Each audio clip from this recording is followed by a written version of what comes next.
again, Amy Marcos. Ano nga ba ang nangyari? Ito mga kababayan. Itong nangyari ay isang balita na talaga namang magugulat po kayo. Yung hearing, mga kababayan, yung hearing ni Amy Marcos sa wait lang mga kababayan. Yung hearing ni Amy Marcos sa Senado, yung patungkol sa pagkaano ni Digong, ay target ngayon na gamitin no? Target ngayon na gamitin para sa ano ni Digong, interim release or para makauwi. Ito na mga kababayan, pakinggan ninyo Yung hearing ni Amy Marcos na inimbestigahan sila General Torre, DOJ, si General Marbil sa pag-aresto kay Duterte, target daw ng kampo ni Duterte or ni Nicolas Kopman na gamitin yun. Na umamin daw itong mga opisyalis ng gobyerno na may pagkakamali sila sa pagkahuli kay Digong at pinadala sa ICC, gagamitin daw yun. Tignan ninyo kung gaano ka-traidor itong si Manang. Ito mga kababayan. Ito na siya. Interim release. Ito mga kababayan. Target ng abogado ni dating Pangulong Rodrigo Duterte na isumiti sa International Criminal Court o ICC ang committee report ni Senator Amy Marcos para patunayang illegal ang pagkakaaresto sa dating Pangulo. Pero, git naman ang kampo ng mga biktima ng extrajudicial killings, ginugulo lamang ng depensa ang usapin. Nagpapatrol, Zen Hernandez. Ayan na. Para sa prosekusyon, hindi dapat pagbigyan ang hinihiling na pansamantalang paglaya o interim release ni dating Pangulong Rodrigo Duterte dahil sa patuloy nitong pagtanggi na kilalanin ng jurisdiction ng International Criminal Court at dahil sa posibilidad na takasan ang kaso. Tama. Pero umalma ang defense lawyer ng dating Pangulo at iginiit na lehitimo ang kanilang mga kwestiyon. Hiniling ni Defense Lead Counsel Nicholas Kaufman na payagan ng kanilang kampong sagutin ang argumentong ito ng prosekusyon at siniguro na isusumite ang official findings ng Philippine Senate Committee Sige on po, Foreign Ma'am Jia, Relations. salamat po. Ang komite ni Senador Amy Marcos na duminig sa umano'y iligal na pag-aresto sa dating Pangulo. Ayon kay Kaufman, papatunayan ng report na politika lang ang nasa likod ng pag-aresto dahil nais umanong pabagsakin ng pamahalaan ang buong Vince Del, Duterte hello po. family. Pero para sa isa sa mga abogado ng mga biktima ng extrajudicial killings, mahina ang argumento ng politika sa International Court gaya ng ICC. Walang politika dun sa batas. Sa ngayon, ang nakalagay doon, ito ang krimen. Ito ang elemento ng krimen. Ginawa mo ba ito o hindi? Nung ginawa ba yung krimen, ay miyembro ba kayo ng ICC? Period. Regardless kung sinong presidente o kung sinong presidente, ngayon hindi. Dagdag ni Conti, nililihis ng kampo ni Duterte ang usapan dahil tingin niya ay nauubusan na ito ng argumento. Nais ng mga biktima na ibalik ang tuon sa kaso. Kung ganito ang magiging argumento, ay parang lalong ginugulo kumbaga ang utak ng mga judges na tila ba itong kasong ito ay nagsimula lang dahil sa usapin o away pampolitika. Pero sa totoo, ito ay nagsimula sa isang krimen. Krimen na ginawa ni Duterte di umano at patutunayan ng prosecution at naming mga biktima.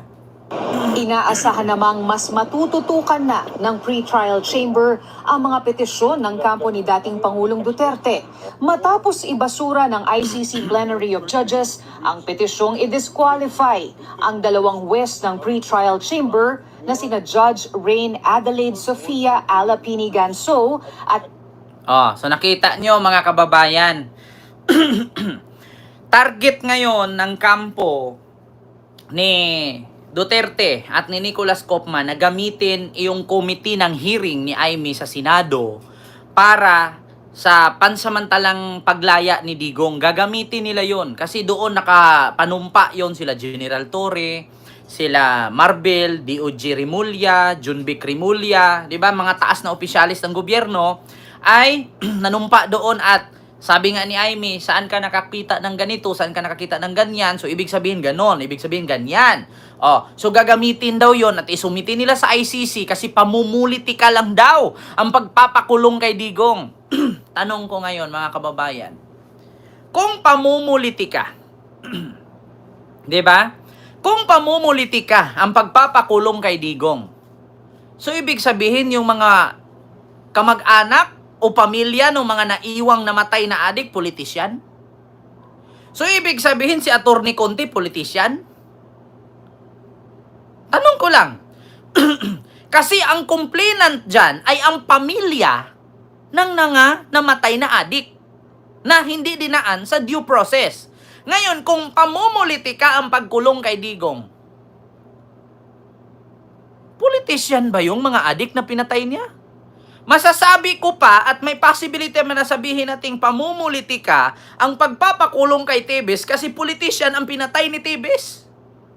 Di ba?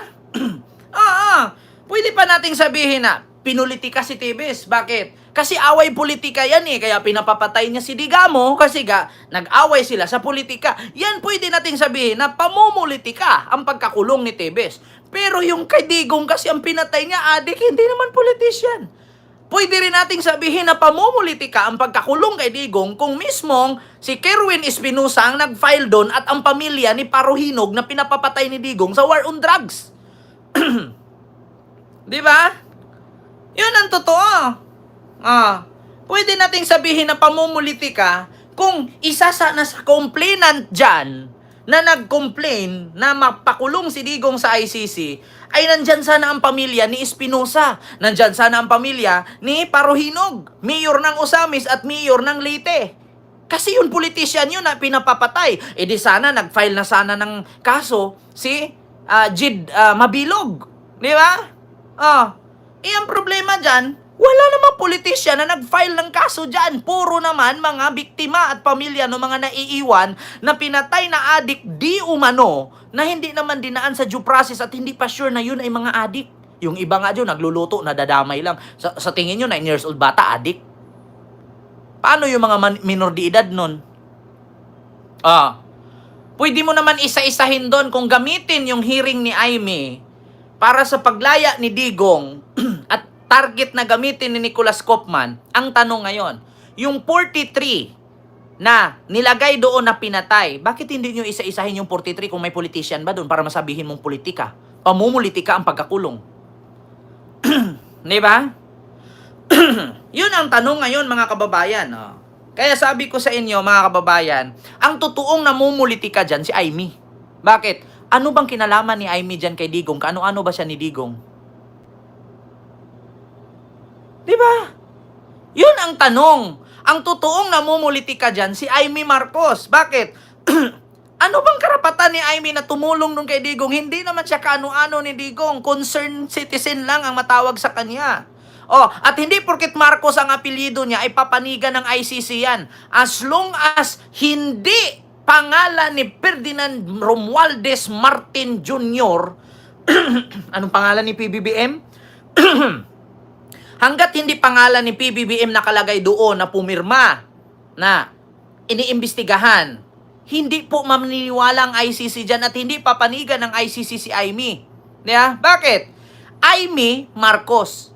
Magkaiba sa Ferdinand Marcos Jr. Kasi tatanungin doon, sino ba si Aimee Marcos? Senator of the Philippines, sister of the President. So hindi siya ang President. Kasi ito lang mga kababayan, mismo si Nicholas Kaufman ang nagsabi. Walang ibang tao ang makapagpauwi kay Digong sa Pilipinas kundi ang nakaupo sa palasyo na nasa Maynila na ang nagpadala kay Digong sa Dahig. Sino ba yon? Si PBBM. Ngayon, ano ba ang gagawin para makauwi si Digong sa pamamagitan kay PBBM? Simple lang. Sasang-ayon si PBBM sa kagustuhan ng ICC. Pag pumirma si PBBM sa gusto ng ICC, makakauwi si Digong. Yun ang totoo.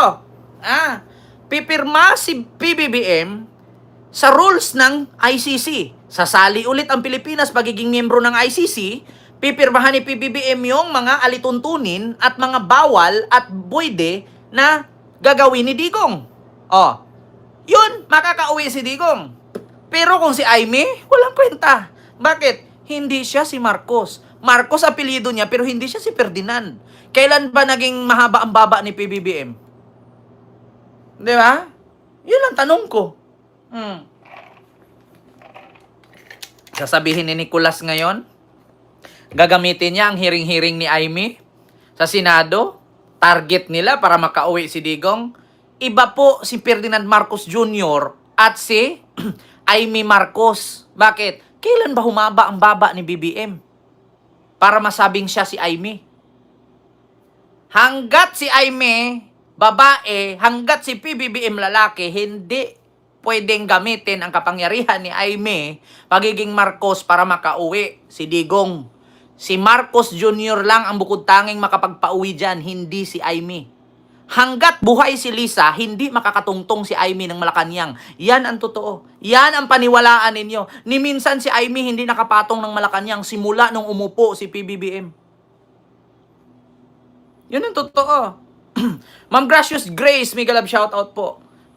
Ni minsan hindi po humaba ang baba ni PBBM. Para paniwalaan siya ng ICC na si Marcos ang nag-utos na pauwiin si Digong. Si Marcos ang nagpa-imbestiga. Marcos lang siya. Pero hindi siya si Junior. Siya po ay si Aimee. Di ba? Yun ang katotohanan. Si Marcos lang ang bukod tanging magpapauwi dyan. Hindi si Aimee. Kaya sasabihin target daw ng kampo ni Digong na gamitin ang committee ni Aimee na hiring-hiring doon sa pagka-aresto kay Digong para mapauwi. Di ba? Marcos, same last name, but different face. Di ba? Different identity. Kung sabihin ko pala dito, si Francis Leo Marcos, senador, nagpahiring-hiring dyan para makauwi si Digong sa pagka-aresto kay Digong. So may kinalaman na ba si PBBM para makauwi si Digong? Gagamitin niya ang power niya pagiging Marcos. Kailan ba si PBBM naging mukhang kabayo? Di ba? Si Francis Leo Marcos, sinabing Marcos siya. Anak daw siya ni Macoy Senior. Kailan ba nagkaroon ng anak si Ferdinand Marcos Sr. na mukhang kabayo? Di ba? Magkapareho sila apelyido, pero magkahiba sila hugis sa mukha. Yan ang totoo. Hindi nyo pa ba yan na-gets? Yan ang totoo. Pareho silang pangalan, apelyido, pero magkaiba sila hugis ng mukha. Kung si PBM ngiwi-ngiwi ganyan, sabi ni Roque, si Aimee naman pahaba ng pahaba. Hindi sila magkapareho. Marcos ka lang, pero hindi kayo magkahawig. Hindi kayo magkahugis. Si PBBM flat, ikaw ba? Plaba. Walang saysayan mga kababayan. Sabi ko kasi, ulitin ko kahit ubusin ni Aimee yung termino niya pagiging senador dyan sa loob ng 3 taon, mag-hearing siya araw-araw dyan, walang makukulong, walang mananagot, hindi makauwi si Digong. Gasayang-sayang lang siya ng gastos. Tandaan ninyo mga DDS, example ko sa inyo, pariho si Aimee at si PBBM ng apelyido pero hindi sila magkahugis ng mukha. Yun ang totoo. Mahaba ang kay Aimee, flat ang kay PBBM. Alam nyo na, mga DDS. Kaya sa mga nag-expect na gamitin ni Kopman ang hearing ni Aimee sa Senado ay makauwi na si Digong. Anong kinalaman ng hearing ni Aimee dun sa mga pinatay niya? Diba? Okay lang sana kung ang hearing ni Aimee doon ay patungkol sa mga pinatay ni Digong at ang mga witness ay bumaliktad. Maniwala pa ako na mapapauwi si Digong at matigil yung kaso. Ang problema, ang naghuli kasi, wala pong nilabag na batas ang paghuli kay Digong. Bakit? Sinurinder po ng mismong Philippine government si Digong sa ICC. Hindi po ang gobyerno ng Pilipinas ang nagbawal. Gobyerno po mismo ng Pilipinas ang pumayag. Yan ang totoo. Magjo-jo ka na lang. Tanda-tanda mo na, bobo ka pa rin. So yun, mga kababayan. Ngayon, alam nyo na. Mga DDS, wag na kayong umasa. Sabi ko nga sa inyo, si Kitty Duterte nag-post na, naghinagpis, nangungulila. Di ba? So yun, mga kababayan. Alam nyo na. Oh, ito pa. Ito, matatadtad kayo dito ng issue, iiyak kayo sa akin. Ito pa, mga kababayan. Anong sunod niyan, Kent? Ito po yung sunod, mga kababayan. Sabi ninyo,